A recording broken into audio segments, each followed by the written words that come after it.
English premier লিগে weekly অ্যানালাইসিসে সকলকে স্বাগত জানাচ্ছি। এটি ইংলিশ প্রিমিয়ার লিগের ১৩তম সপ্তাহ ছিল। এই সপ্তাহে বেশ কিছু ইন্টারেস্টিং ঘটনা ঘটেছে। আজকে এই ভিডিওতে সেই বিষয়গুলো নিয়ে আলোচনা করব। এই সপ্তাহের শুরুতে ব্রেন্টফোর্ড মুখোমুখি হচ্ছিল বার্নলির সাথে। সেখানে ব্রেন্টফোর্ড ৩-১ গোলে বার্নলিকে পরাজিত করেছে।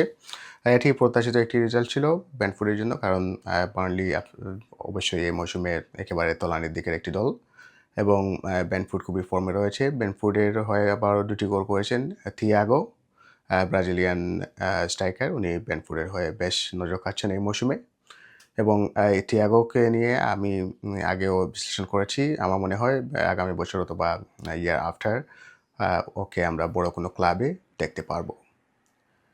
আরেকটি ম্যাচে মুখোমুখি হয়েছিল ম্যানচেস্টার সিটি এবং লিডস ইউনাইটেড। ম্যানচেস্টার সিটির জন্য খুবই বড় একটি পরীক্ষা ছিল, কারণ ওরা লেভারকুসেনের সাথে নিজস্ব মাঠে পরাজিত হয়েছিল। তো এই ম্যাচটি ম্যানচেস্টার সিটি ৩ গোলে জয়লাভ করতে সক্ষম হয়। লিডস ইউনাইটেড অনেক ভালো খেলেছে এবং শেষের দিকে এক সময় মনে হচ্ছিল হয়তোবা ম্যাচটি ড্রয়ের দিকে যাচ্ছে, কিন্তু ম্যাচের ভেরি লাস্ট মোমেন্টে ফিল ফোডেন ম্যানচেস্টার সিটি হয়ে গোল করেন এবং ম্যানচেস্টার সিটি ফাইনালি এই ম্যাচটি জয়লাভ করতে সক্ষম হয়। ম্যানচেস্টার সিটির পারফরমেন্স এই মৌসুমে খুবই কনভিন্সিং মনে হচ্ছে না। স্টিল ওরা পয়েন্ট টেবিলের উপরের দিকে রয়েছে। ১৩ ম্যাচে খেলার পর ওদের অবস্থান রয়েছে দ্বিতীয় পজিশনে, আর্সেনাল থেকে ৫ পয়েন্ট পেছনে। তারপরেও ম্যানচেস্টার সিটি অনেক কিছু উন্নতি করার বাকি রয়েছে, বিশেষ করে ডিফেন্স লাইনের ওদের কনসিস্টেন্সি চোখে পড়ছে না এবং ডিফেন্সিভ মিডফিল্ডে ওদের অনেক সমস্যা রয়েছে এবং অবশ্যই অ্যাটাকিং মিডফিল্ড পজিশনে ওদের অনেক দুর্বলতা রয়েছে। কাজেই এই মৌসুমে ম্যানচেস্টার সিটি কতটুকু এগোতে পারে in terms of winning trophies, এটা একটা প্রশ্ন বিদ্ধ ব্যাপার। তারপরও ম্যানচেস্টার সিটি অনেক বড় একটি টিম, ওদের পেপ গার্দিওলার মতো কোচ রয়েছেন। আশা করা যায় ওরা বাউন্স ব্যাক করবে এবং কিছু না কিছু জয়লাভ করতে সক্ষম হবে এই মৌসুমে। আরেকটি ম্যাচে টটেনহাম মুখোমুখি হয়েছিল ফুলহামের। সেখানে টটেনহাম ১-২ গোলে ফুলহামের সাথে পরাজিত হয়েছে। এই ম্যাচটি টটেনহামের জেতা উচিত ছিল, কিন্তু এই গত ২ সপ্তাহ ধরে টটেনহামের পারফরমেন্সে যাচ্ছে তাই অবস্থা। এর পেছনে কিছু কঠিন ম্যাচও দায়ী, কারণ টটেনহাম আর্সেনালের সাথে মুখোমুখি হয়েছিল, সেটা একটা ডিজাস্টার ছিল ইংলিশ প্রিমিয়ার লিগে। অপরদিকে টটেনহাম ইউরোপেও সেরকম ভালো ফলাফল নিয়ে আসতে পারেন চ্যাম্পিয়ন্স লিগের ম্যাচে এবং এই রেসটি কাটাতে কতদিন লাগে সেটা দেখার বিষয়, কারণ টটেনহাম প্রথমে কিন্তু খুবই ভালো ফর্মে ছিল এই মৌসুমে।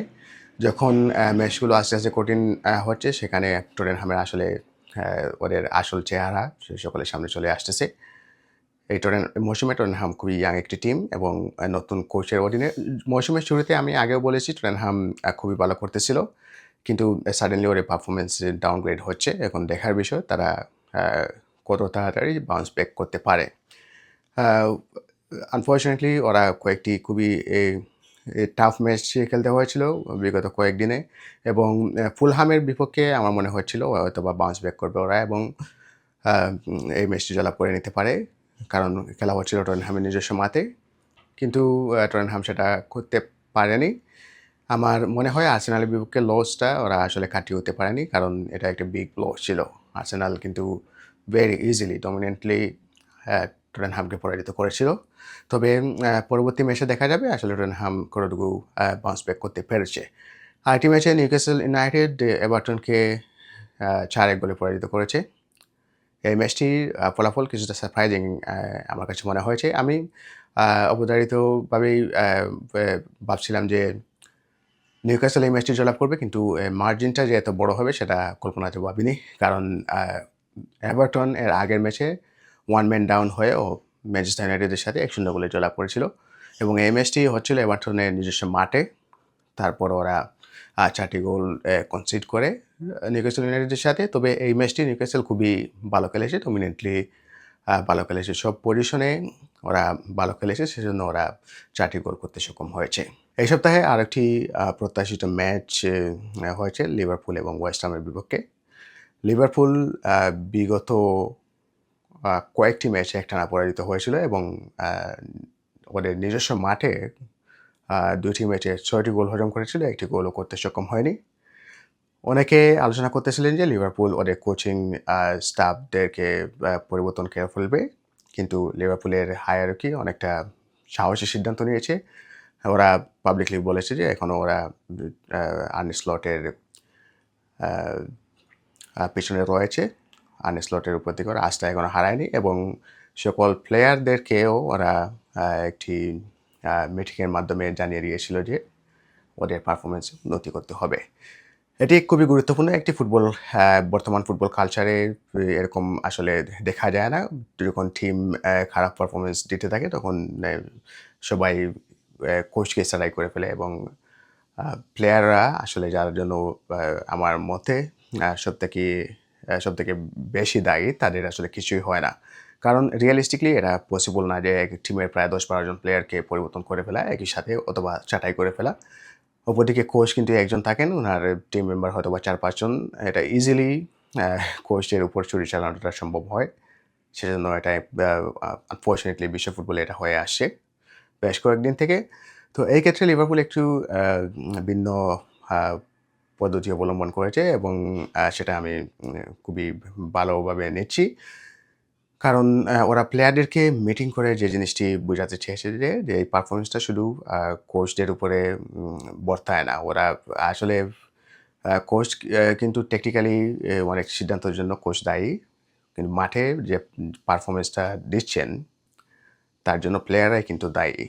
তো এ এখানে এরকম বলা যাবে না যে কোচের এখানে পরিপক্কতার অভাব রয়েছে বা কোচের অনেক সিদ্ধান্ত ভুল হয়েছে। কারণ এই আর্নে স্লটের অধীনেই লিভারপুল কিন্তু চ্যাম্পিয়ন হয়েছে গত মৌসুমে। কাজেই প্লেয়ারদেরকে এখানে প্রমাণ করা অনেক কিছু ছিল এবং প্লেয়াররা আমার মনে হয় মোটামুটি ভালোই রিঅ্যাক্ট করেছেন। ওয়েস্ট হামকে লিভারপুল ২-০ গোলে পরাজিত করতে সক্ষম হয়েছে। তবে এই ম্যাচে আমার কাছে কিছু বিষয়ে খুবই অ্যা গুরুত্বপূর্ণ সিদ্ধান্ত নিয়েছেন আর্নে স্লট। সেটি আ দলের জন্য খুবই প্রয়োজন ছিল। আগামী বিশেষ করে বিগত কয়েক ম্যাচ আগে থেকে সেগুলো সেই সিদ্ধান্তগুলো নেওয়া উচিত ছিল। মোহাম্মদ সালাহ এই ম্যাচে খেলেননি।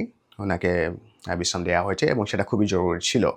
কারণ যখন মোহাম্মদ সালাহ দলের সাথে যুক্ত হন কিন্তু দলের ডায়নামিকটা পরিবর্তন হয়ে যায় এবং অন্যান্য প্লেয়ার ২-১ জন প্লেয়াররা কিন্তু ওনারা অনেকটা সাইলেন্ট হয়ে যান। বিশেষ করে ফ্লোরিয়ান ওয়ার্থ। উনি খুবই ইয়াং ট্যালেন্টেড একজন প্লেয়ার কিন্তু মোহাম্মদ সালাহর সাথে কি কারণে উনার কেমিস্ট্রিটা সেরকম জমে উঠতেছে না এবং মোহাম্মদ সালাহ অনেকটা স্লোয়িং ডাউন হচ্ছেন এবং উনার যে ধরন, খেলার যে ধরন সেটা লিভারপুলের জন্য বর্তমানে যাচ্ছে না। তো আর্নে স্লট আসলে গত মৌসুমের টপ স্কোরারকে সেভাবে ছুঁড়ে ফেলে দিতে চাননি। যার দরুন উনাকে অনেক খেসারত দিতে হয়েছে, অনেক সমালোচনার মুখোমুখি হয়েছে।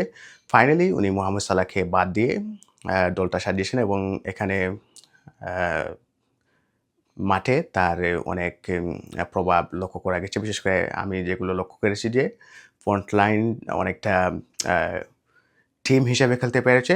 সেটা আমরা একসময় দেখতাম যে ববি, ফার্মিনো, মোহাম্মদ সালাহ এবং সাদিও মানে যখন ছিলেন।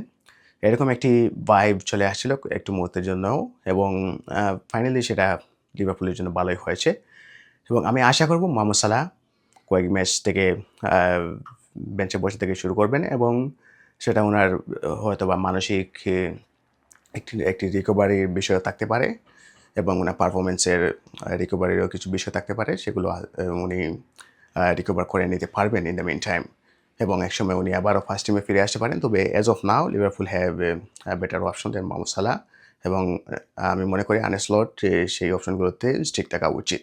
আরেকটি ম্যাচে অ্যাস্টন ভিলা ওলভসকে ১-০ গোলে পরাজিত করে। এটি অনেকটা অবধারিত ছিল কারণ অ্যাস্টন ভিলা বর্তমানে খুবই ফর্মে রয়েছে এবং ওদিকে ওলভসে পয়েন্ট টেবিলের তলানির দিকের একটি দল এবং মোস্ট রিসেন্টলি ওদের কোচের পরিবর্তন হয়েছে। কাজেই এই ম্যাচটি নিয়ে বেশি কিছু বলার নেই। অ্যাস্টন ভিলা হয়তোবা আরও ব্যবধানে জয়লাভ করতে পারত কিন্তু ফাইনালি ওরা ৩ পয়েন্ট নিতে পেরেছে। আরেকটি গুরুত্বপূর্ণ ম্যাচে আ বর্নমাউথ এবং সান্ডারল্যান্ড মুখোমুখি হয়েছিল। আমার মতে এই সপ্তাহের সবথেকে এন্টারটেইনমেন্টপূর্ণ একটি ম্যাচ। সেখানে সান্ডারল্যান্ড ৩-২ গোলে বর্নমাউথকে পরাজিত করেছে। ম্যাচটি কিন্তু খুবই ড্রামাটিক্যালি শুরু হয়েছিল বর্নমাউথের জন্য। ওরা ম্যাচের শুরুর দিকে ২ টি গোল দিতে সক্ষম হয়। কিন্তু ম্যাচের শেষের দিকে সান্ডারল্যান্ডে আ ২ টি গোল পরিশোধ করে এবং ফাইনালি ওরা আ উইনিং গোলটি করে ৩-২ গোলে বর্মারকে পরাজিত করে। এবং এই সপ্তাহে সবথেকে বেশি জাঁকজমকপূর্ণ এবং হাই ভোল্টেজ ডার্বি হয়েছিল লন্ডনে চেলসি এবং আর্সেনালের মধ্যে। এই ম্যাচটি 1-1 গোলে ড্র হয়েছে। রেজাল্ট দেখে মনে হচ্ছে এটি একটি ফেয়ার গেম হয়েছে, কারণ চেলসি এবং আর্সেনাল খুবই ফর্মে রয়েছে বর্তমানে। আর্সেনাল পয়েন্ট টেবিলে প্রথম স্থানে রয়েছে এবং চেলসি তৃতীয় স্থানে রয়েছে, কাজেই ফলাফলটি সেরকম কোনো সারপ্রাইজিং নয়। তবে এই ফলাফলটি সারপ্রাইজিং আমার কাছে এই জন্য হয়েছে কারণ চেলসি কিন্তু 10 ম্যান নিয়ে খেলেছে ম্যাচের প্রায় 3/4 সময়। চেলসির একজন defensive midfielder straight red card দেখে চলে যান ম্যাচের 20 থেকে 25 মিনিটের সময়। এরপর থেকে কিন্তু আর্সেনালের সামনে সুবর্ণ সুযোগ ছিল ম্যাচটি জয়লাভ করার জন্য, কিন্তু কী কারণে Arsenal all out attacking football খেলতে পারেনি সেটা আমার বোধগম্য নয়। কারণ মেবি হয়তো আর্সেনালের একটি স্ট্র্যাটেজি রয়েছে, বড় দলের এগেনস্টে ওরা কোনো রিস্ক নিতে চায় না, অর্থাৎ বড় দলের এগেনস্টে ওরা ম্যাচটি হারতে চায় না, ওরা খুবই কশিয়াসলি ডিফেন্ড করে থাকে। তো এই ম্যাচটির ক্ষেত্রে সেরকম হয়েছে, ওদের মাইন্ডসেটটা আসলে প্রথম থেকেই সেরকম তৈরি করা হয়েছিল যে এই ম্যাচে অতিরিক্ত রিস্ক নেওয়া যাবে না এবং এই ম্যাচটি কোনোভাবেই হারা যাবে না। তো এরকম একটি অ্যাপ্রোচ থেকে যদি কোনো টিম খেলতে যায় তাহলে সেখানে অনেক সময় প্লেয়াররা বড় কোনো রিস্ক নিতে চান না এবং ম্যাচটি হারতে চান না, সেটাই হয়েছে। আর্সেনাল কিন্তু ওয়ান ম্যান ডাউন হওয়ার পরেও সেরকম অল আউট অ্যাটাকিংয়ে গিয়ে খেলেনি, বা যদিও ওরা খেলার চেষ্টা করেছিল কিন্তু টিমটা ওইভাবে সাজানো হয়েছিল যে চেলসিকে আটকে দেওয়ার জন্য, চেলসিকে হারানোর জন্য নয়। সেজন্য হয়তোবা এই ওদের অল আউট অ্যাটাকিং ফুটবলটাও কাজে আসেনি। বরঞ্চ একটি সময় মনে হচ্ছিল চেলসি এই ম্যাচটি জয়লাভ করে নেবে, কারণ চেলসি প্রথমে এই ম্যাচটিতে এগিয়ে গিয়েছিল। একজন ডিফেন্ডার কর্নার কিক থেকে গোল করেন হেডের মাধ্যমে, চালাবাও। পরবর্তীতে আর্সেনাল একটি গোল ব্যাক করতে সক্ষম হয়, সেটিও আবার ওপেন প্লে থেকে হলেও একটি হেডের মাধ্যমে মেরিনো গোল করেন, কিন্তু ওপেন প্লে থেকে কোনো ক্লিন সুযোগ তৈরি করতে পারেনি এবং গোল দিতে পারেনি।